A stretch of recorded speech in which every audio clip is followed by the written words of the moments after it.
Bonjour à vous les amis, merci d'être sur ma chaîne Opanie Guidance. J'ai le grand plaisir de vous retrouver ce soir après bien des péripéties, puisque là je suis pas encore tout à fait remise. Je souffre en fait d'une sciatique à une jambe, hein, donc j'ai véritablement beaucoup souffert. Et on pensait que j'avais simplement un problème veineux parce que j'avais cette jambe qui était aussi enflée, hein. Finalement, je n'ai rien aux veines, donc c'est plutôt un problème de rétention d'eau, mais avec en même temps on soupçonne une sciatique puisque j'ai une douleur qui part des lombaires jusqu'au pied, hein, donc qui traverse toute la fesse, la cuisse, et ensuite qui descend jusqu'au mollet, jusqu'à la cheville, hein. Vous voyez, c'est pas simple. Et ce qui explique que j'ai dû reporter certaines consultations avec des personnes qui vont se reconnaître. Mais bon, ces consultations ont été reportées à certaines dates pour l'instant. Il y a une personne bon, c'est Nathalie. Nathalie, je ne t'oublie pas, hein, donc j'avais dit que je te reprendrais une demi-heure. Ne t'inquiète pas. Je vais te rappeler donc si c'est pas cette fin de semaine, ça sera en début de semaine prochaine pour qu'on trouve un créneau ensemble. Donc voilà, donc c'est pas facile pour moi puisque je n'arrive pas, encore aujourd'hui j'ai encore très mal, je n'arrive pas à rester assise longtemps, hein, j'ai une douleur au fessier, donc je suis obligée de mettre un coussin. Donc vous comprenez bien que si je fais des consultations, c'est pas simple, hein, je prends sur moi, donc c'est pas simple du tout. Et même faire une vidéo qui dure une quarantaine de minutes, c'est pas évident non plus, mais je tenais quand même à le faire, hein. Voilà. Alors donc cette vidéo, je ne sais plus si je l'ai dit, donc c'est une vidéo sur les flammes jumelles, donc en rapport avec l'avènement de la pleine lune du 13 juillet 2022, pleine lune en Capricorne. Je fais toujours donc ce tirage en deux volets. Donc premier volet qui va concerner ce que j'appelle le féminin sacré, qui est donc constitué d'un maximum de femmes, même si on peut y trouver bien entendu des hommes. Donc c'est pour moi, hein, c'est une personne qui est caractérisée par, au départ, au moment de la rencontre, par un yang dominant par rapport à son yin. Je vous rappelle qu'on a les deux polarités en nous, hein. C'est pour ça que je n'aime pas qu'on parle de switch, hein, plutôt de rééquilibrage ou de compensation. Pour moi, ça me va beaucoup mieux. Donc, je ne sais plus ce que j'allais dire. Vous voyez, je perds mes mots là. Donc oui, donc qui concerne donc ce féminin sacré, un maximum de femmes. On l'appelle aussi le Chaser. On peut l'appeler le Chaser surtout en début de parcours, car bon, ce Chaser est appelé bien entendu à évoluer de par son lâcher-prise qu'il doit faire sur ses blessures, surtout les blessures d'abandon et de trahison qui sont souvent couplées. Bien entendu, il peut y avoir d'autres blessures, hein, et aussi par rapport à ce phénomène de compensation qui fait que le rééquilibrage des polarités amène une autre vision des choses, un autre comportement par rapport à l'autre. Voilà. Alors, donc ici, donc je vais avoir les cartes qui vont concerner ces énergies, hein, du féminin sacré ou du Chaser ou de l'ex-Chaser, comme vous l'entendez. Et là, donc, je vais avoir 5 cartes qui vont nous parler du lien par rapport toujours à cet avènement lunaire, hein.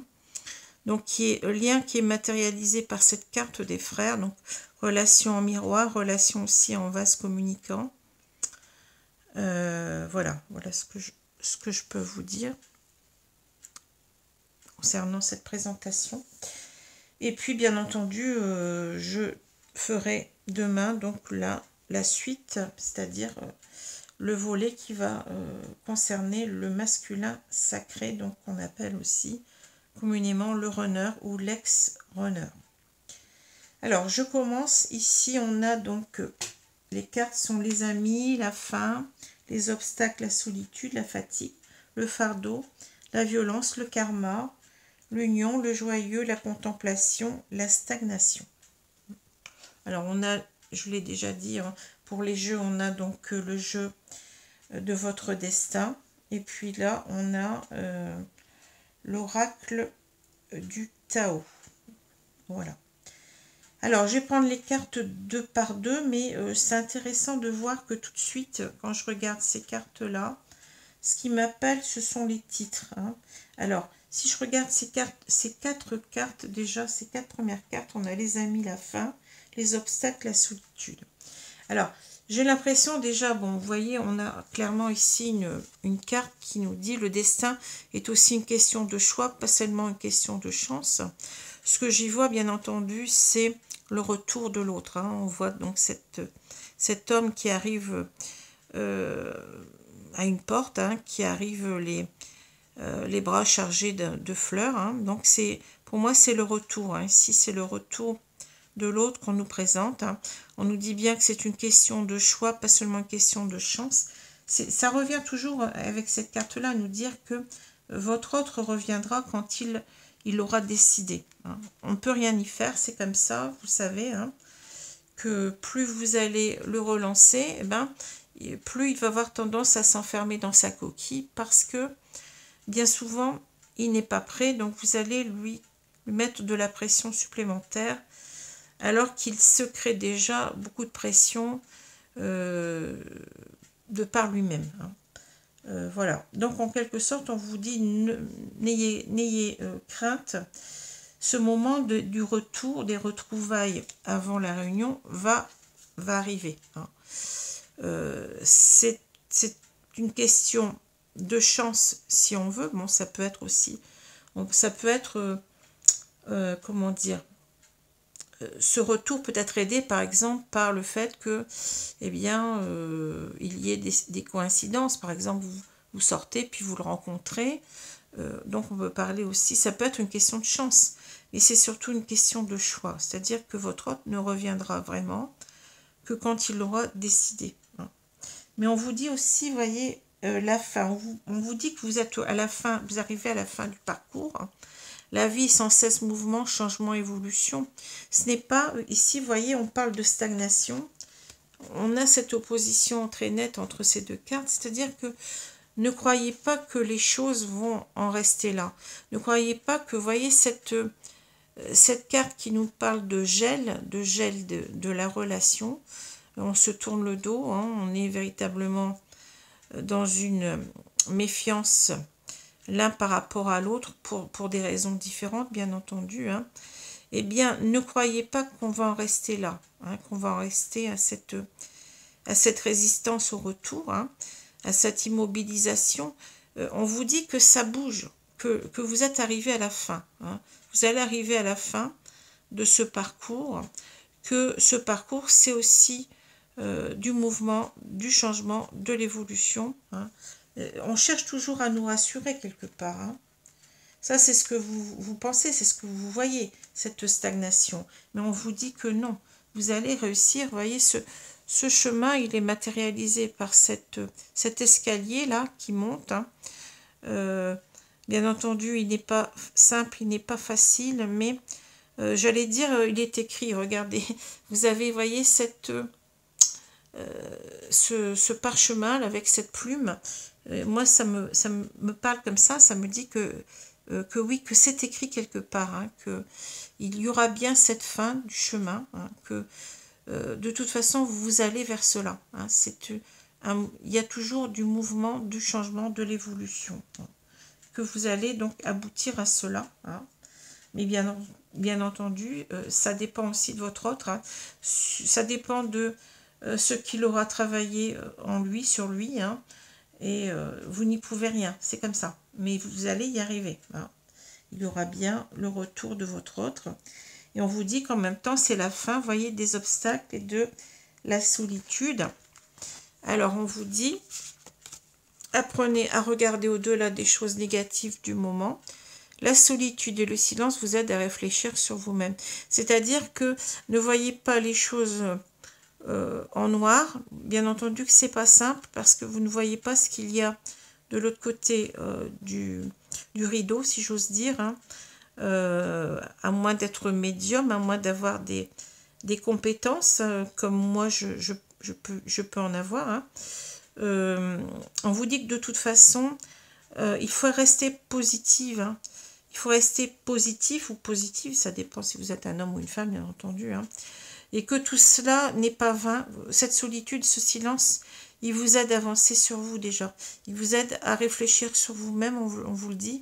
Et il vous aide aussi à, bien entendu, à guérir, hein, à faire se lâcher prise sur vos blessures d'âme, que sont donc, je le répète souvent, donc la blessure d'abandon et la blessure de trahison. Hein. Ce sont toutes les deux des peurs. Hein. Les blessures correspondent pour moi à des peurs, à des angoisses.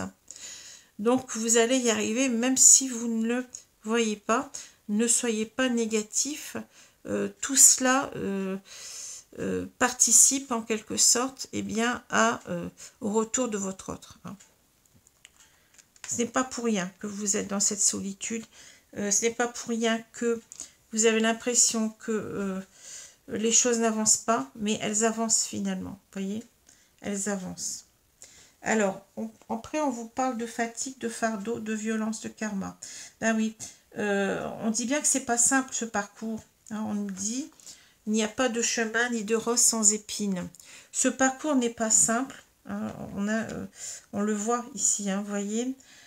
C'est comme si vous portiez quelque chose de lourd, un fardeau. Hein.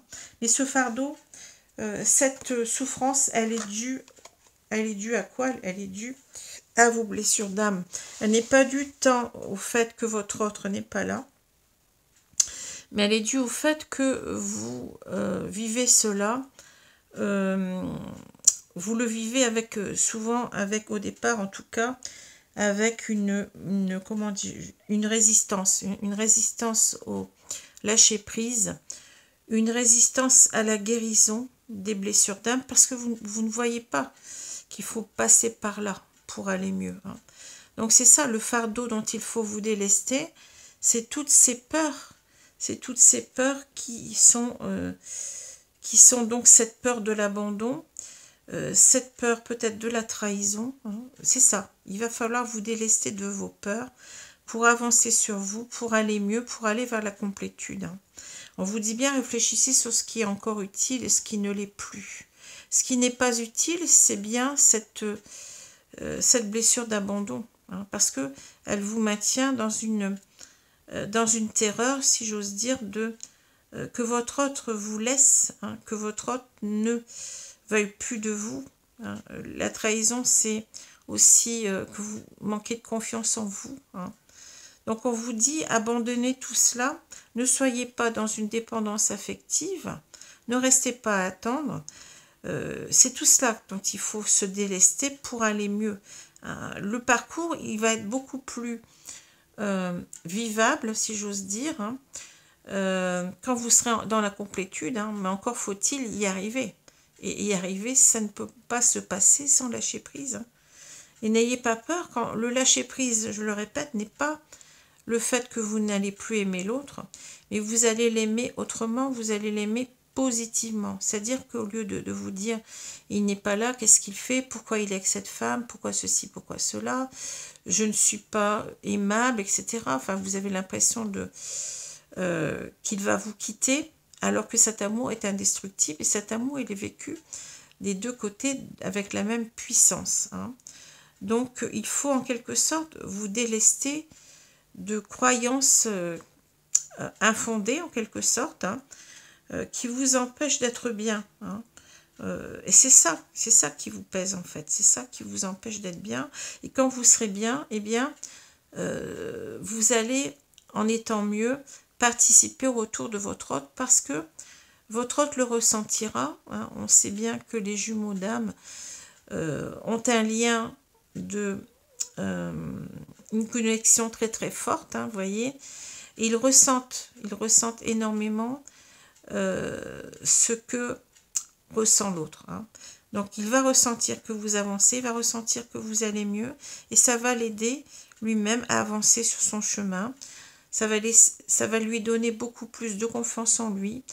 Ça va lui donner la force dont il manque pour travailler lui-même sur ses blessures et avancer. Bon. Ce n'est pas, on vous le dit tout à l'heure, tout ça n'est pas vain, tout cela a un sens. Hein. Alors bien entendu, ici, on parle de violence et de karma. C'est exactement ce que je viens de dire. Hein. On vous dit dans vos relations, bâtissez des ponts, pas des murs. Vous pouvez choisir de rester prisonnier de votre passé, au contraire le dépasser. Alors, tout ça est lié à une représentation fausse que vous avez de la relation avec l'autre. Hein. Donc, c'est-à-dire que au départ, avec cette peur de l'abandon, cette peur de la trahison en même temps, hein, vous nourrissez une certaine défiance vis-à-vis de l'autre, hein, et en fait vous êtes en train de plomber votre relation en faisant cela, parce que vous ne travaillez pas sur l'amour inconditionnel, sur le fait que votre autre n'est pas dans cette idée de trahison vis-à-vis de vous, c'est-à-dire il le ressent comme ça aussi, hein, je ne vais pas vous mentir, mais c'est pas ça que je veux dire, c'est que quand il est parti, quand il s'est séparé de vous, il ne l'a pas fait vraiment intentionnellement dans le désir de vous faire du mal. Il l'a fait parce qu'il ne pouvait pas faire autrement par rapport à ses blessures. Et lui aussi, à un moment donné, il va se dire « mais je l'ai trahi hein. ». Mais ce n'est pas vraiment une trahison. C'est parce que c'était comme ça, on ne pouvait pas avancer autrement qu'en se séparant. Hein. Lui, il n'avait pas en quelque sorte, comment je peux dire ça, toute la force nécessaire en lui pour combattre ses peurs, hein, pour être complètement aligné à lui-même, pour aussi assumer cet amour-là, la force de cet amour-là, vous voyez. Donc on vous dit, vous allez être,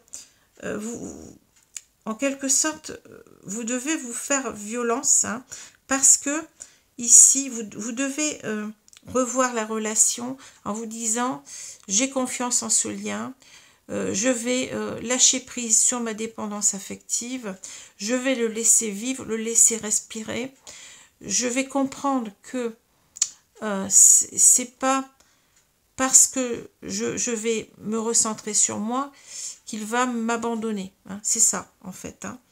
Donc, il va bien entendu falloir vous faire violence, mais c'est pour ne plus souffrir après, en quelque sorte. C'est pour vous débarrasser, on vous le dit bien, de votre passé. Hein. C'est en quelque sorte pour dépasser ce karma, ces blessures d'âme, ces blessures karmiques qui vous font souffrir. Hein. Parce que ce n'est pas, en quelque sorte, votre autre qui vous fait souffrir, ce sont vos blessures. Et c'est ça, il y a une différence entre une relation toxique hein, et une relation qui ne peut pas se faire parce que les deux personnes qui s'aiment, hein, qui s'aiment d'un amour pur et d'un amour fort, indestructible, eh bien, n'ont pas réglé leurs problèmes individuels, je vais dire, n'ont pas réglé, n'ont pas guéri leurs blessures. Hein. Donc, il va falloir d'abord passer par là. Ben oui, il va falloir se faire violence. Il va falloir se faire violence. D'un côté, donc, le masculin va devoir se séparer de vous. Hein. Ou alors, c'est vous qui avez acté cette séparation. Mais en général, c'est plus le runner qui s'en va. Hein. Donc, il va devoir acter cela. Il va se faire violence. Parce qu'il devra d'abord régler, guérir ses peurs, ses blessures d'âme, ses blessures karmiques. Hein, voilà. Et vous allez aussi vous faire violence parce que vous allez devoir lâcher prise avec cette dépendance affective, cette attente stérile que vous avez vis-à-vis de votre autre pour avancer vers vous, pour aller mieux, pour arriver vers cette complétude qui va faire que les choses vont se délier. Hein. Voilà. C'est pas simple, hein, mais il faut arriver à le faire. Hein. Et je vous dis, moi je suis en complétude, hein, la complétude, on y arrive. Hein. Et c'est d'un état d'esprit beaucoup moins souffrant. Je vous dis pas qu'on est à 100%, qu'on n'a pas de doute. Il y a des petits doutes par moment qui reviennent, mais ce n'est pas très très important. Ça passe très vite, voyez. On est quasiment dans un état de bien-être, de confiance en l'autre, de confiance en ce lien. Et on sait que les choses avancent. Enfin, moi, je vois qu'elles avancent dans mon cas. Voilà. Alors, je continue. On a envoyé un tirage qui est un petit peu complexe aujourd'hui. Alors, on nous parle de l'union, le joyeux, la contemplation, la stagnation. Alors, si vous voyez, on vous dit bien... Alors, l'union, ça me fait penser, l'union fait la force en quelque sorte, c'est bien ça. Union, coopération, solidarité, appartenance, travail d'équipe, participation, choix. En quelque sorte, on vous dit que chacun travaille de son côté à guérir de ses blessures d'âme, hein, de ses peurs, hein, mais en même temps, vous travaillez véritablement à la réunion. Hein. On vous le dit bien, coopération, solidarité, travail d'équipe. Hein. Vous travaillez tous les deux dans le même sens pour pouvoir vous réunir parce que au moment de la séparation, hein, qui a été actée souvent, je vous l'ai dit tout à l'heure par le runner, vous n'étiez pas synchrone, c'est-à-dire vous n'étiez pas, il a fallu cette séparation parce que ça n'aurait pas fonctionné, ça ne fonctionnait pas, hein. Ça ne fonctionnait pas parce que chacun avait donc à se purifier, à se délester de son fardeau qui était constitué, ici on le voit, par ces blessures karmiques, ces blessures d'âme. Hein. Et quand vous aurez donc guéri de cela, hein, eh bien vous pourrez à ce moment-là vous réunir parce que il n'y aura plus de problèmes qui viendront, ou il y en aura beaucoup moins. Hein, je ne dis pas que ça sera parfait, mais il y aura beaucoup moins de problèmes qui viendront plomber la relation. Hein, c'est ça. En fait, la séparation sert véritablement à vous purifier de choses qui font que ça ne pouvait pas marcher, tout simplement, et que là, vous allez vous préparer à vous purifier de tout cela pour que le couple se réunisse, pour que la relation marche cette fois-ci. Alors, on vous parle de joyeux, bonheur, ravissement, interaction, bonne volonté, franche communication, persuasion amicale, expression de soi. Alors oui, vous pouvez en quelque sorte vous réjouir, hein, vous réjouir de cela, vous pouvez y croire ici. Hein. Il y a cette interaction entre vous, hein. Même si vous ne le sentez pas, même si vous ne le voyez pas, ce travail d'équipe existe. Hein. Ce travail d'équipe est là pour vous faire avancer tous les deux vers la réunion et vous amener à être beaucoup plus heureux. Plus tard, bien entendu. Mais déjà, en gagnant cette complétude. Hein. Voilà, par vous-même.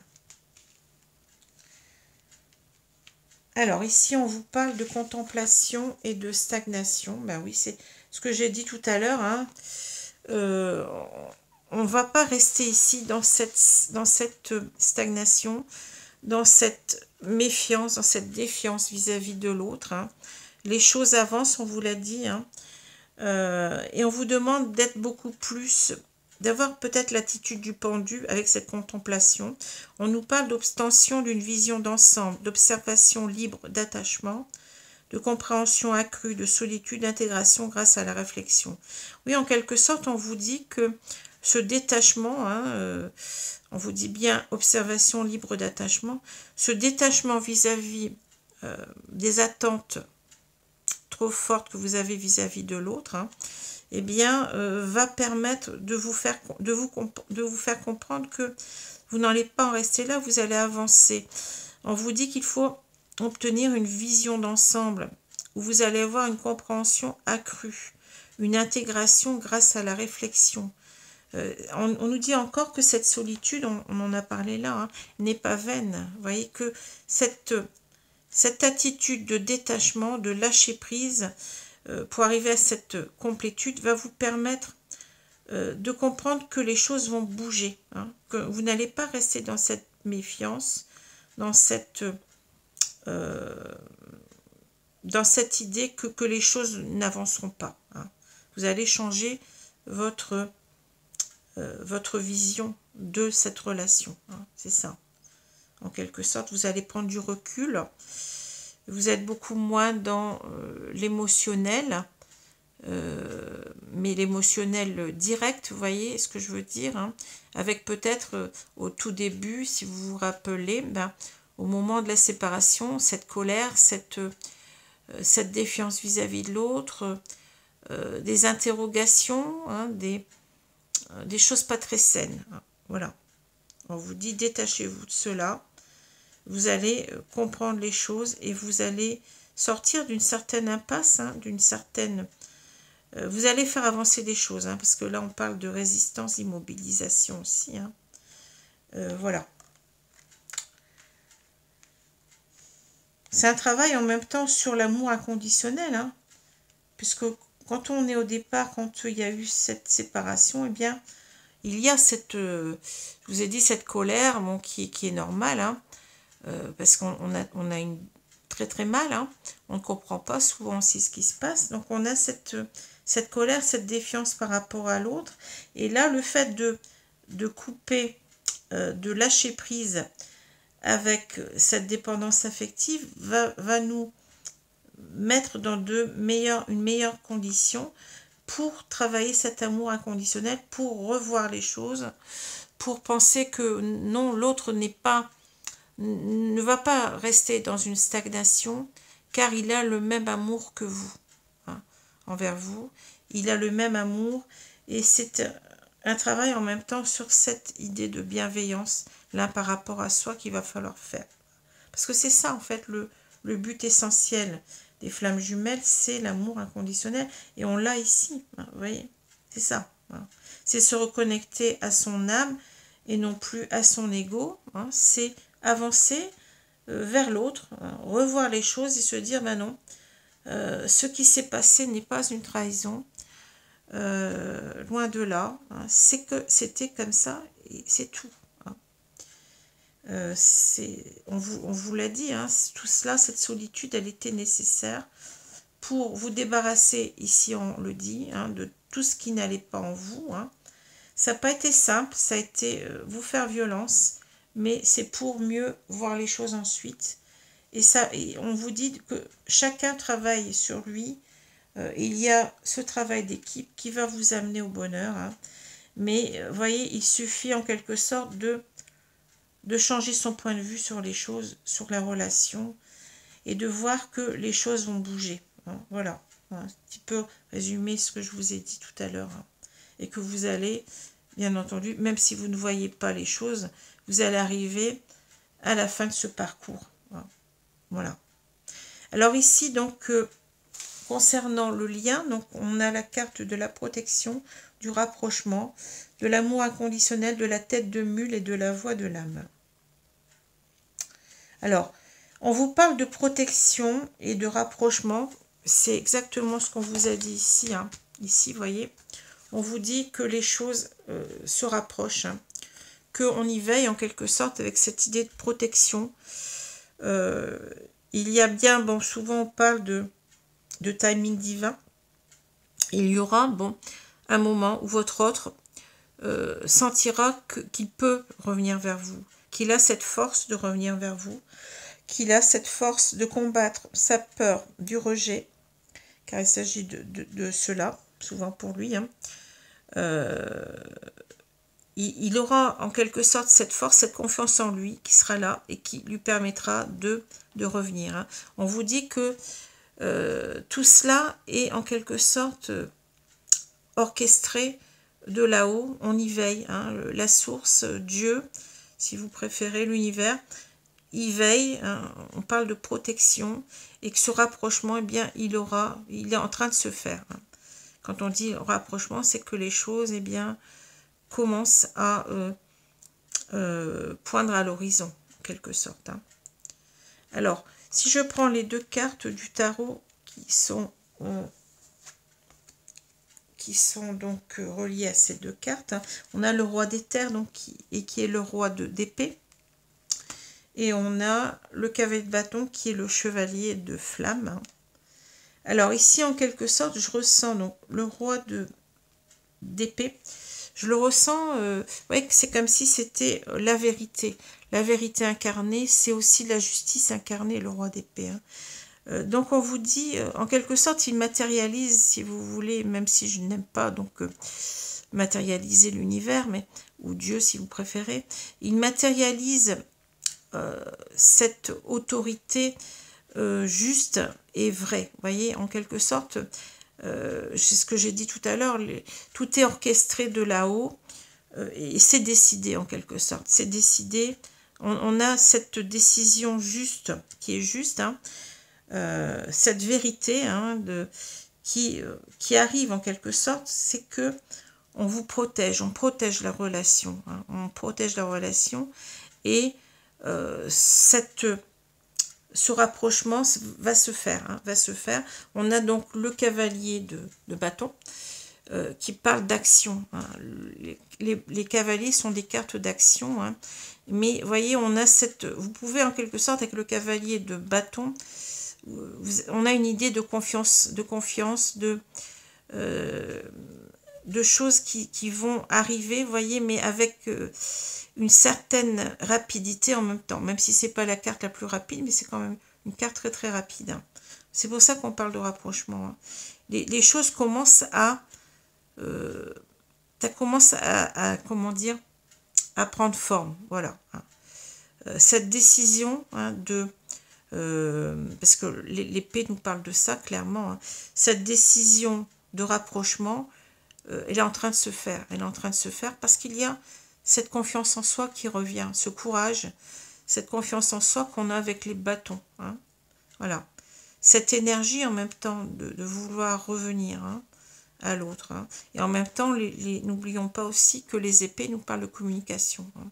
On va avoir une communication vraie ici, quelque chose, peut-être des explications en même temps qui vont être données sur cette séparation. Pourquoi il y a eu cette séparation? Pourquoi les choses n'ont pas pu se faire? Mais en tous les cas, tout cela est décidé d'en haut, est protégé, et tout cela est juste, hein, est vrai. Voilà. Alors, on vous parle ici d'amour inconditionnel, de tête de mule et de voix de l'âme. Alors, en quelque sorte, ici, vous voyez, si je regarde ces deux cartes, on vous parle de travailler sur l'amour de vous-même, d'abord, hein, sur cette complétude que vous devez atteindre, hein, donc c'est-à-dire, eh bien, guérissez de vos peurs, de vos blessures d'âme, de votre peur de l'abandon, de votre peur de la trahison. Ayez confiance en ce lien. Ne voyez pas l'autre comme votre ennemi, mais comme vous voyez les choses. Hein. Il faut travailler là-dessus, sur l'amour inconditionnel, parce que si vous ne travaillez pas assez sur l'amour de vous-même et sur l'amour de votre autre, comment voulez-vous que les choses se passent le mieux possible quand il sera prêt à revenir? C'est pas possible. Hein. Voilà. Alors, à côté de ça, on vous parle de tête de mule, résistance, colère, détermination, couple égotique, provocation, foudre karmique. Ben oui, c'est bien. Ici, on a deux cartes, encore une fois, opposées. Hein. Il ne faut pas rester dans des idées de colère, hein, dans des idées d'ego, dans des idées de résistance à l'autre, mais travailler sur cet amour inconditionnel. C'est ça. Revoyez votre relation à l'autre et votre relation aussi à vous-même. Hein. C'est ça qu'on vous dit là. Hein. Alors comment? Ben oui, ça va passer. Je l'ai dit tout à l'heure, on parle d'ego ici. Et là, vous avez l'âme, vous voyez. Donc c'est ça, on vous dit, rapprochez-vous le plus possible de votre âme. Hein. Alors, on vous parle de méditation, de connexion à soi, de sagesse, de guidance intérieure, de voix du cœur, de voix de la complétude. Hein. Alors, vous allez arriver à cela, eh bien, véritablement, en faisant ce lâcher-prise en même temps, parce que, pourquoi? Parce que le fait de rester dans l'attente, le fait de rester dans la dépendance affective, nourrit des pensées négatives, nourrit des pensées de colère, nourrit des pensées de trahison, nourrit des pensées d'attente. Vous voyez, c'est ça. On vous dit couper avec tout cela parce que c'est tout cela en fait qui vous empêche d'être bien avec vous-même et c'est tout cela qui bloque le retour de l'autre. Hein. Vous devez retrouver un bien-être, une sérénité intérieure, aussi bien par rapport à vous que par rapport à l'autre, par rapport à la relation. Hein. Et cela va arriver au moment où vous serez dans cette complétude. Quand vous serez dans la complétude, eh bien, vous verrez les choses autrement. Vous vous direz, eh bien, je mets ce lien entre les mains de l'univers, je lâche prise, j'arrête d'attendre, j'arrête de compter les heures, les jours, les semaines, les mois, peut-être même les années. Hein. Je lâche prise avec tout ce qui peut me faire souffrir et j'avance vers autre chose, vers une complétude et vers un amour de moi-même et un amour de mon autre. Hein. Voilà. C'est ça qu'on vous dit. Hein. Alors voilà, alors j'espère que ce tirage vous aura plu. Je ne sais pas si vous comprenez tout ce que je vous dis là. Peut-être que par moments c'est peut-être pas très clair. Je pense pourtant l'être, mais bon. Si vous ne comprenez pas quelque chose, eh bien vous pouvez en dessous de la vidéo me poser la question par rapport à ce que je vous ai dit. Hein. Voilà, en tout cas, pour moi, c'est clair ici qu'on nous explique en quelque sorte à quoi sert ce parcours. On nous le redit encore une fois, on nous l'a déjà dit, hein, que en fait, que tout cela n'est pas vain et qu'il faut se détacher, bien entendu, le plus possible de l'ego. Il faut se détacher de cet ego pour aller vers l'âme, mais on y arrive par la complétude, on y arrive par le détachement, par le lâcher-prise, par rapport à nos blessures, par la guérison, quelque sorte, de nos blessures, hein, puisque tout cela est lié. Hein. Quand je parle de détachement, eh bien, je parle de guérison. Quand vous serez détaché de votre autre, c'est-à-dire vous ne l'attendrez plus, mais vous pouvez toujours l'espérer, eh bien, vous commencez là à guérir de vos blessures, tout simplement. Hein. C'est simple à comprendre. Voilà, alors je vous laisse. Alors demain, donc on verra ce qu'on dit du masculin sacré, hein, autrement dit du runner ou de l'ex-runner. Je vous souhaite donc une bonne journée, une bonne soirée selon l'heure. Je vous dis à bientôt les amis. Merci. Au revoir.